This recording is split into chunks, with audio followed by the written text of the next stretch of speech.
Hello everyone, welcome back to ASR class. तो आज हम डिस्कस करेंगे मेंडल्स के नियम। ठीक है, तो मेंडल जी ने कितने नियम दिए थे? 3 नियम दिए थे। वे कौन कौन से नियम है? एक तो है प्रभाविता का नियम, एक है पृथक्करण का नियम, एक है स्वतंत्र अपव्यूहन का नियम। ठीक है, तो ये क्या है देखो। तो पहला कौन सा है? प्रभाविता का नियम, लॉ ऑफ डोमिनेंस। दूसरा है पृथक्करण का नियम, लॉ ऑफ सेग्रीगेशन। और तीसरा है इसमें स्वतंत्र अपव्यूहन का नियम, लॉ ऑफ इंडिपेंडेंट असॉर्टमेंट। ठीक है, तो मेंडल जी ने 3 नियम दिए थे। अब भाई हमने इन 3 नियमों को पढ़ने से पहले पढ़ा है मेंडल जी का एक संकर क्रॉस और द्विसंकर क्रॉस। क्योंकि ये जो तीनों नियम है ये किस पर बेस्ड है? एकल संकर क्रॉस पर और डाई हाइब्रिड क्रॉस द्विसंकर क्रॉस पर आधारित है। चलो अब देखो प्रभाविता का नियम क्या है, लॉ ऑफ डोमिनेंस क्या है। तो मेंडल जी का जो एक संकर क्रॉस था ये उसी पर आधारित है। ठीक है, तो एक संकर क्रॉस जो था उसमें क्या किया था मेंडल जी ने? एक तो शुद्ध लंबा पौधा लिया था और एक लिया था शुद्ध बोना पौधा। जब उन दोनों पौधों के बीच में क्रॉस कराया था तो F1 पीढ़ी में कैसे पौधे प्राप्त हुए थे? सारे के सारे हमें संकर लंबे पौधे प्राप्त हुए थे। तो वो जो संकर लंबे पौधे प्राप्त हुए हमें, उनमें जो लक्षण था एक प्रभावी लक्षण था। तो जो लंबापन था वो क्या था? प्रभावी लक्षण था। क्योंकि सारे के सारे लंबे क्या हैं? प्रभावी। सारे के सारे पौधे कैसे हैं? लंबे प्राप्त हुए हमें F1 पीढ़ी में। ठीक है, तो उनमें जो हमारे पास 2 विपरीत लक्षण थे, एक तो शुद्ध लंबा पौधा था और एक शुद्ध बोना पौधा था। तो उनमें से हमें कौन सा लक्षण दिखाई दे रहा है? पर लंबापन दिखाई दे रहा है। ठीक है, तो उसको हमने क्या कहा है? प्रभावी लक्षण है। तो इसी के नाम पर इसका क्या नाम पड़ा? प्रभाविता का नियम। ठीक है, लॉ ऑफ डोमिनेंस। ठीक है, तो इसमें 100% पौधे जो प्राप्त हुए कैसे प्राप्त हुए? लंबे प्राप्त हुए। ठीक है, तो ये हुआ मेंडल जी का प्रभाविता का नियम और पहला नियम। ठीक है, तो इसमें कोई दिक्कत नहीं, इसीलिए हमने पहले पढ़ा दिया है मेंडल का एक संकर क्रॉस। और देख लो यहाँ पे, देखो मेंडल का प्रभाविता का नियम एकल संकर संकरण पर आधारित है। ठीक है भाई, जब शुद्ध लंबे व शुद्ध बोने पौधों के बीच संकरण क्रॉस कराया जाता है तो F1 पीढ़ी में विपरीत लक्षणों में से, ये विपरीत लक्षण कौन कौन से हैं? एक तो हमारे पास शुद्ध लंबा पौधा है और एक है हमारे पास शुद्ध बोना पौधा। तो ये क्या हुए? विपरीत लक्षणों में से केवल प्रभावी लक्षण, ओनली हमें क्या दिख रहा है? लंबापन ही दिखाई देता है।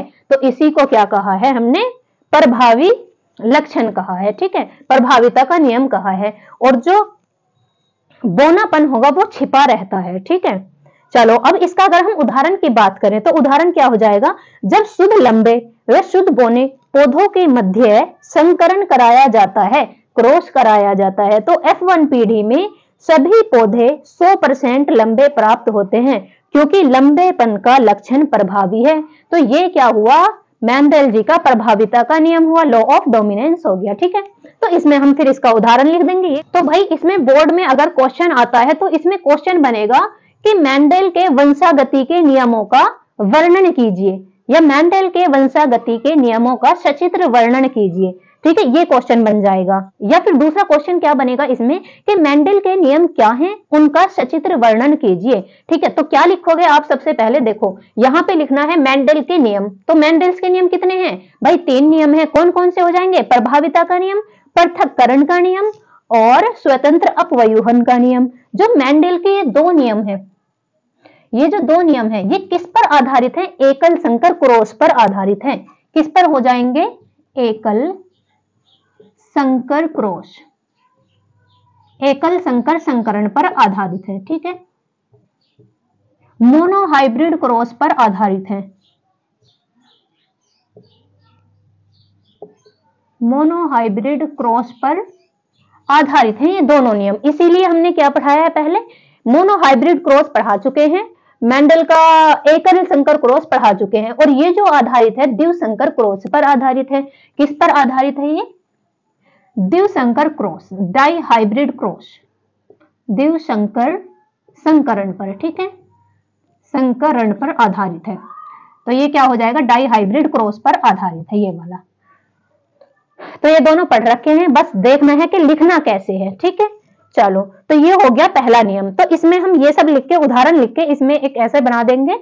यहाँ पे क्या हो जाएगा? हमारे पास एक शुद्ध लंबा पौधा और एक क्या लेंगे? शुद्ध बोना पौधा।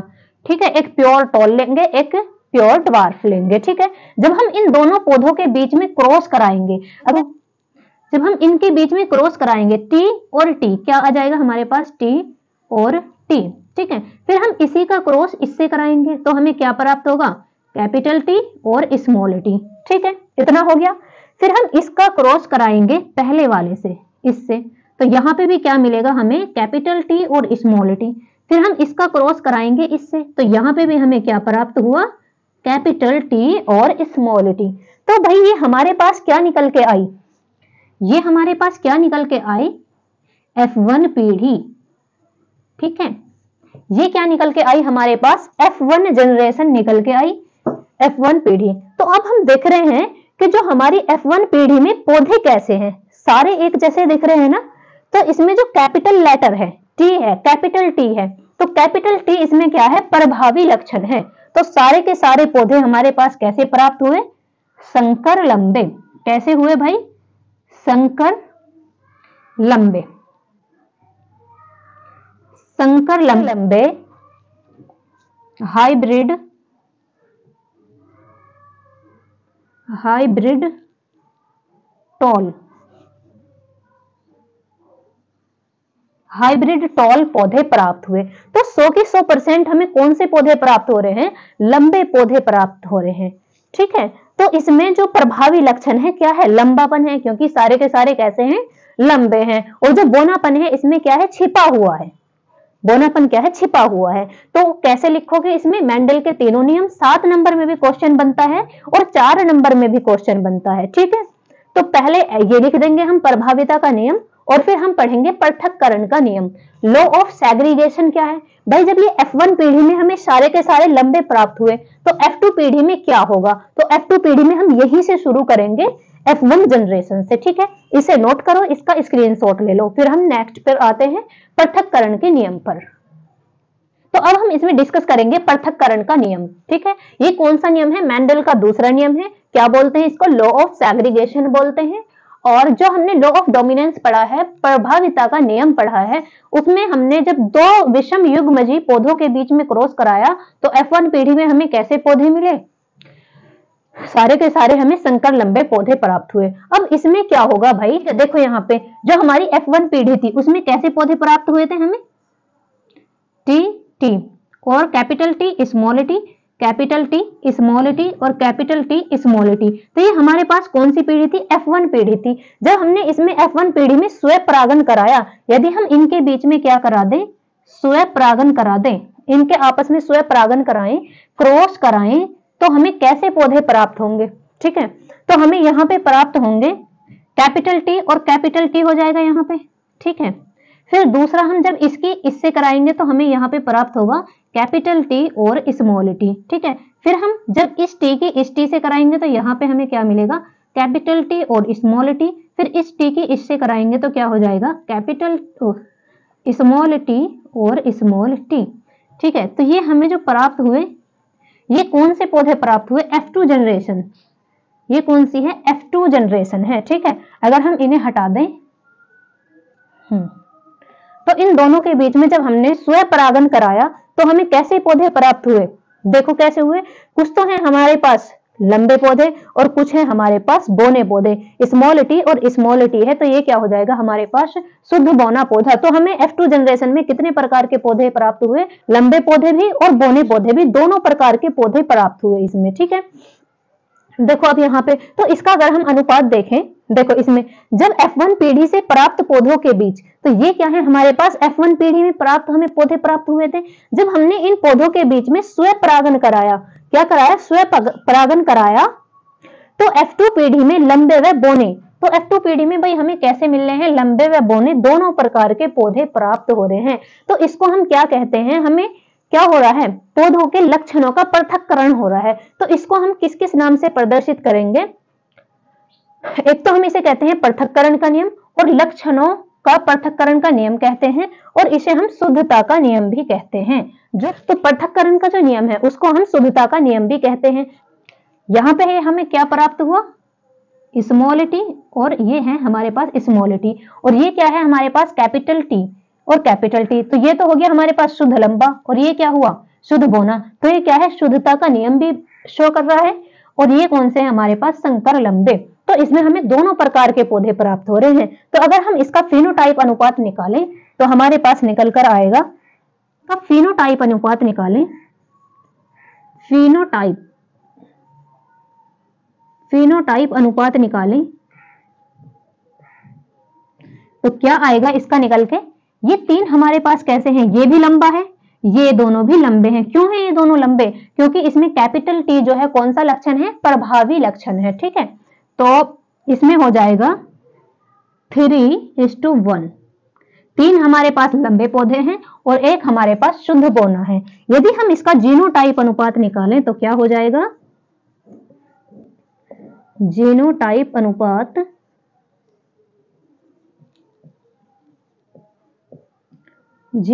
अनुपात निकालें तो वो क्या हो जाएगा, एक तो है हमारे पास शुद्ध लंबा, कैसा है, एक शुद्ध लंबा है, दो हमारे पास कैसे हैं, ये संकर लंबे हैं। ठीक है, और एक हमारे पास कैसा है, ये शुद्ध बौना है। तो इसका अनुपात निकल के आ जाएगा 1:2:1, 1:2:1।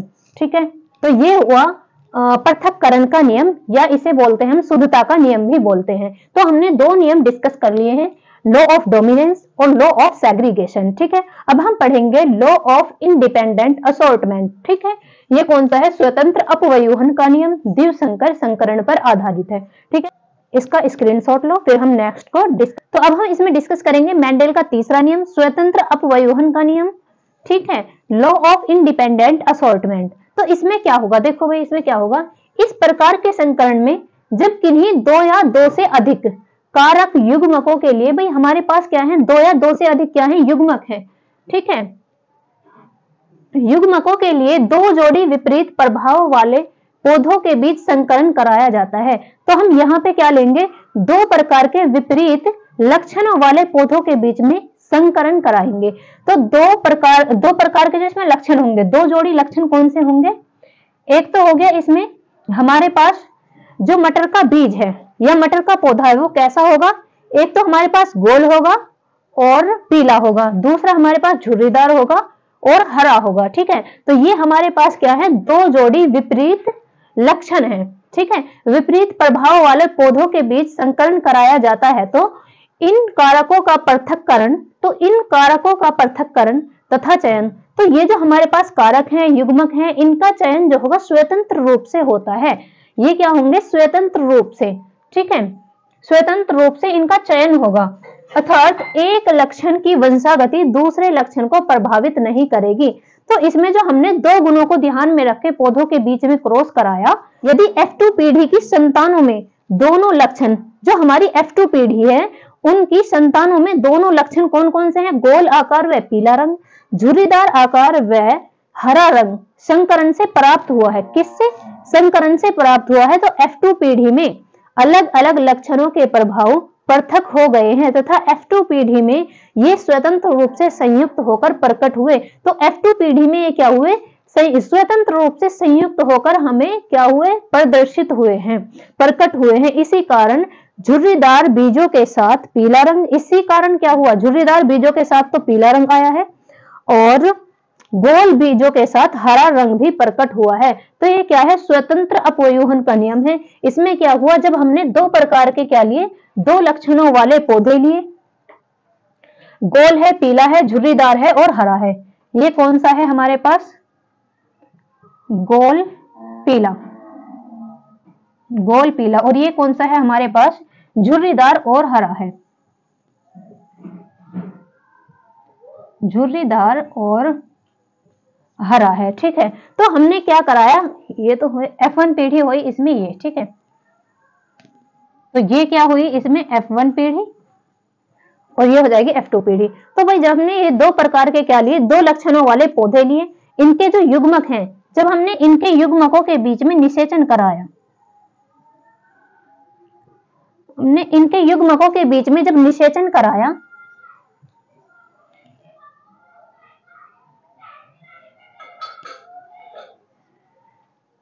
तो हमें F1 पीढ़ी में कैसे प्रकार के पौधे प्राप्त हुए, गोल और पीले पौधे प्राप्त हुए। ठीक है, गोल और पीले, तो ये हमारे पास कैसा है, गोल और पीला है, संकर है। ठीक है, हाइब्रिड हुआ हमें प्राप्त, हाइब्रिड पौधा प्राप्त हुआ, गोल और पीला वाला। लेकिन जब हमने F1 पीढ़ी में स्वपरागन कराया, ठीक है, इन्हीं के युग्मकों के बीच में हमने परागन कराया, स्वपरागन कराया, तो हमें F2 पीढ़ी में अलग अलग प्रकार के पौधे प्राप्त हुए, ठीक है। तो ये कौन सी हो जाएगी, F2 पीढ़ी हो जाएगी। तो जो F2 पीढ़ी में पौधे प्राप्त हुए, ये स्वतंत्र रूप से संयुक्त होकर जब प्रकट हुए हैं, तो F2 पीढ़ी में जो पौधे प्राप्त हुए ये स्वतंत्र थे, एक दूसरे से क्या थे, स्वतंत्र थे। एक संतति का प्रभाव दूसरी संतति पर नहीं पड़ रहा था, तो ये एक दूसरे क्या हुए, स्वतंत्र रूप से संयोग करके, स्वतंत्र रूप से संयुक्त होकर तब प्रकट हुए, और इन्होंने क्या बनाया, गोल पीला, गोल हरा, झुर्रीदार पीला और झुर्रीदार हरा पौधों का निर्माण करा, ठीक है। तो ये क्या हुआ, स्वतंत्र अपवयोहन का नियम हुआ। ये किस पर बेस्ड है, लॉ ऑफ इंडिपेंडेंट असॉर्टमेंट किस पर बेस्ड है, मेंडल के द्विसंकर क्रॉस पर आधारित है, डाई हाइब्रिड क्रॉस पर आधारित है, ठीक है। तो अगर हम इसका फेनोटाइप रेशियो देखें तो क्या आ जाएगी निकल के, 9:3:3:1 निकल के आएगी, ठीक है। तो हमने इस वीडियो में डिस्कस कर लिए हैं मेंडल के तीनों नियम, और हमने मेंडल का जो एक संकर क्रॉस है, मेंडल का द्विसंकर क्रॉस है, उसकी अलग अलग वीडियो बनाई है। उन वीडियो का जो लिंक है इसी वीडियो के डिस्क्रिप्शन में मिल जाएगा, उन्हें देख लेना, तब अच्छे से समझ में आ जाएंगे ये दोनों, ठीक है। Thank you for watching. Please like, subscribe and share. Thank you.